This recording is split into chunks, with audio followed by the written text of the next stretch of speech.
ముందు వెనుక చూసుకోకుండా ఇష్టానుసారంగా వ్యవహరించడం, అడ్డంగా బుక్ అవడం వైసీపీ నేతలకు కామన్ గా మారిపోయింది.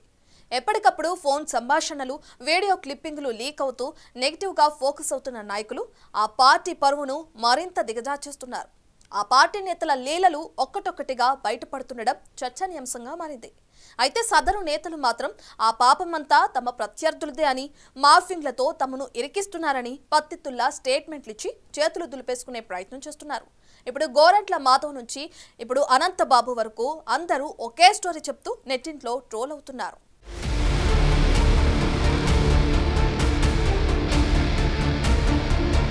రాష్ట్రానికి అటు చివర శ్రీకాకుళం జిల్లా నుంచి ఇటు చివర అనంతపురం వరకు ఒక్కటొక్కటిగా బయటపడుతున్న వైసీపీ నేతల కుటుంబ కథా చిత్రాలు, రాసలీలలు అందర్నీ ఆశ్చర్యపోయేలా చేస్తున్నాయి.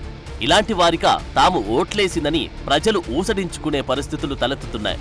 తమ లీలలు స్పష్టంగా బహిర్గతమవుతున్నా నవ్విపోదురుగాక మాకేటి సిగ్గు అన్నట్లు తమ బాగోతాలకు కవరింగ్ ఇచ్చుకునే ప్రయత్నం చేస్తూ సదరు నేతాశ్రీలు మరింత అబాస్ పాలవుతున్నారు.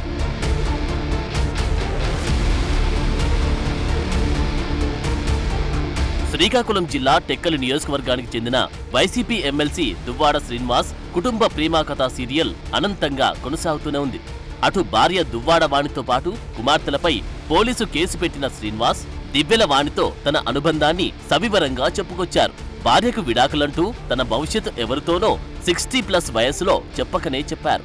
అసలు ఆయన నోటి దురుసుతో తాము బాధపడిన వారిమేనని, ఇప్పుడు అతని భార్య పిల్లలు భరించలేక బయటకు వచ్చారని వైసీపీ నేతలే అంటున్నారంటే అతని కరెక్ట్ క్యారెక్టర్ ఏంటో అర్థం చేసుకోవచ్చంటున్నారు.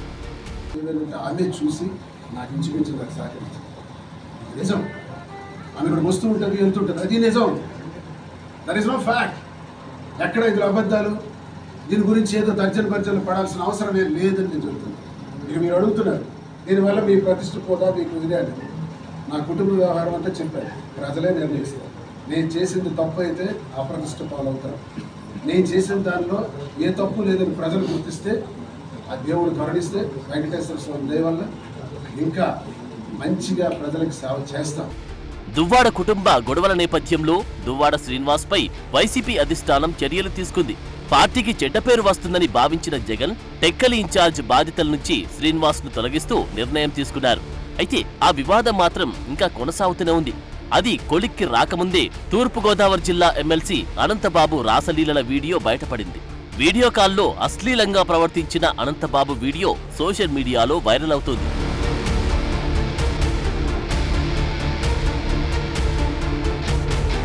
జగన్ ప్రియ శిష్యుడు అనంతబాబు అని ట్యాగ్ చేస్తూ తెగ ట్రోల్ చేస్తున్నారు నెటిజన్లు.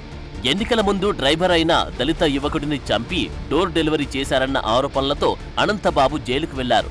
ఆ సమయంలో పదవి నుంచి తొలగించాలని, పార్టీ నుంచి సస్పెండ్ చేయాలని డిమాండ్లు వినిపించాయి. దీంతో పార్టీ అధిష్టానం అనంతబాబును సస్పెండ్ చేసింది.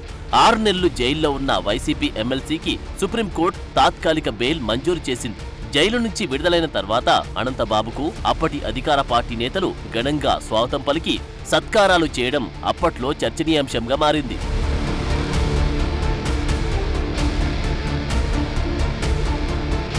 అదే కాదు, ఇంతవరకు ప్రత్యక్ష రాజకీయాల ముఖం చూడని అనంతబాబుకు ఘనమైన చరిత్రే ఉంది. అనంత సత్య ఉదయ భాస్కర్, ఇది అనంతబాబు పూర్తి పేరు.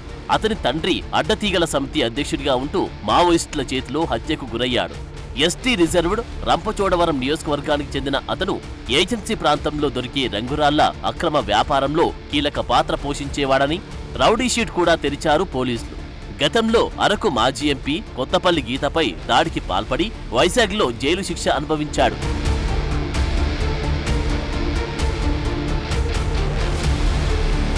రెండు 2014 ఎన్నికల్లో వైసీపీ అభ్యర్థిగా రంపచోడవరం నుంచి నామినేషన్ దాఖలు చేశాడు. షెడ్యూల్ తెగ అయిన కొండకాపు వర్గానికి చెందిన వాడినంటూ సర్టిఫికేట్ పుట్టించి ఎస్టీ రిజర్వ్డ్ సెగ్మెంట్లో నామినేషన్ వేశాడు. అయితే అతను ఎస్టీ కాదని ఫిర్యాదులు రావడంతో రిటర్నింగ్ అధికారి అతని నామినేషన్ను తిరస్కరించారు. అప్పట్లో అనంతబాబుకు డమ్మీగా నామినేషన్ వేసిన వంతల రాజేశ్వరి రంపచోడవరం నుంచి వైసీపీ ఎమ్మెల్యేగా గెలిచారు. ఆమె తర్వాత అతనికి షాక్ ఇచ్చి టీడీపీలో చేరిపోయారు. గత 6 నెలలుగా నాకు కొన్ని ఫేక్ కాల్స్ వస్తూ ఉన్నాయి అన్నోన్ నెంబర్ నుంచి. నేను కొన్నిసార్లు ఎత్తలేదు, ఒకసారి ఎత్తే హలో అని కానీ వెంటనే వాట్సాప్ కాల్ చేస్తాను ఫోన్ పెట్టేశారు. వాట్సాప్ కాల్ చేసి చేయడంతోనే నేను ఎత్తిన వెంటనే మీ వీడియో నా దగ్గర ఉంది, మీరు మర్యాదగా మాకు డబ్బులు ఇవ్వండి, ఇవ్వకపోతే ఆ వీడియో బయట పెడతాం అని చెప్తే, ఏం చేసుకుంటే చేసుకో, ఏ వీడియో నా దగ్గర ఏమి ఉండదు, మీ దగ్గర నాది అటువంటి వీడియోలు ఏమి ఉండవు, మీరు ఏం చేసుకుంటే చేసుకోండి నేను చెప్పాను. చెప్తే వెంటనే ఒక వీడియో పెట్టి వాట్సాప్లో నేను చూస్తాను కానీ మళ్ళీ డిలీట్ చేసాడు. తీరా ఆ వీడియో చూస్తే ఒక ఫంక్షన్లో ఒక ఫ్రెండ్ తాలూకా వాళ్ళ అబ్బాయి పుట్టినరోజు అయితే విషయం చెప్పమని వీడియో కాల్ చేస్తే ఆ వీడియో కాల్లో విషయం చెప్పాను. దాన్ని కొంచెం వీడియో కట్ చేసి దానికి ప్రైవేట్ పార్ట్లు యాడ్ చేసి ఫేక్ వీడియో తయారు చేసి నన్ను బ్లాక్మెయిల్ చేసి తద్వారా వాళ్ళు డబ్బులు గుంజుదామని ప్రయత్నం చేశారు. అటువంటి వ్యక్తిని జగన్ 2021లో ఎమ్మెల్సీని చేశాడు. ఎమ్మెల్సీ అయ్యాక మరింత దూకుడు పెంచిన అనంతబాబు తన రహస్యాలు, వ్యాపారాలు, ఇతరత్ర కార్యకలాపాల గురించి తెలిసిన తన డ్రైవర్ వాటిని ఎక్కడ బయట పెడతాడో అని హత్య చేసినట్లు అభియోగాలు నమోదయ్యాయి.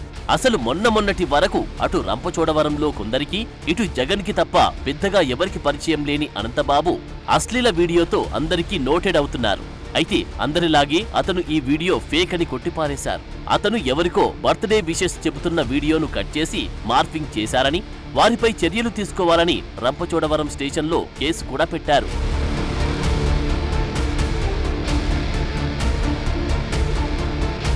మార్ఫింగ్ వీడియో చూపించి 5-6 నెలలుగా ఒకరు తనను బ్లాక్మెయిల్ చేస్తున్నారని అనంతబాబు ఆరోపిస్తున్నాడు. మరి అప్పుడున్నది వైసీపీ ప్రభుత్వమే. మరి ఆ పార్టీ ఎమ్మెల్సీగా ఉన్న అతను అప్పుడే పోలీసులను ఎందుకు ఆశ్రయించలేదంటే సమాధానం లేదు. ఇప్పుడు తన లీలలు బయటపడుతున్నాయి కాబట్టి కవరింగ్ చేసుకోవడానికి నానా పాట్లు పడుతున్నాడు. అసలు ఇలాంటి బాగోతాలు వైసీపీలో కొత్తేమీ కాదు. హిందూపురం ఎంపీగా ఉన్న గోరంట్ల మాధవ్ ఓ మహిళతో అసభ్యంగా వీడియో కాల్ మాట్లాడి అడ్డంగా బుక్కయ్యారు. ఎంపీ పదవికి కలంకం తెచ్చేలా గోరంట్ల వ్యవహార శైలి ఉందంటూ ప్రతిపక్షాలు, మహిళా సంఘాలు తీవ్రంగా మండిపడ్డాయి. అయితే దీనిపై స్పందించిన గోరంట్ల వీడియో మార్ఫింగ్ చేశారని ఆరోపించారు. జిమ్ చేస్తున్న సమయంలో వీడియో తీసి మార్ఫింగ్ చేశారంటూ కప్పిపుచ్చుకునే ప్రయత్నం చేశారు. ఆ క్రమంలో ఆ మాజీ సీఐ గోరంట్ల మాధవ్కు జగన్ రెండోసారి టికెట్ కూడా ఇవ్వలేదు.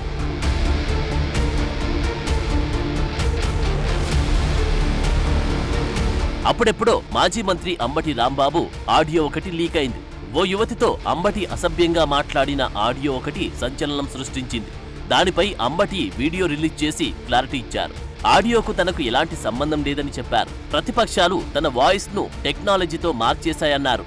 ఇక వైసీపీ రాజ్యసభ పక్ష నేత విజయసాయిరెడ్డి శాంతిల ఎపిసోడ్ కూడా అదే రేంజ్లో కలకలం సృష్టించింది. దానిపై తండ్రి కూతుళ్ల బంధమని వివరణ ఇచ్చుకోవాల్సి వచ్చింది విజయసాయికి. ఇప్పుడు అదే గోరంట్ల ఇన్స్పిరేషన్తో అనంతబాబు రోతపురాణం మొదలుపెట్టి కవర్ చేసుకునే ప్రయత్నాలు చేస్తున్నాడు. ఇది ఎంత దూరం వెళ్తుందో చూడాలి.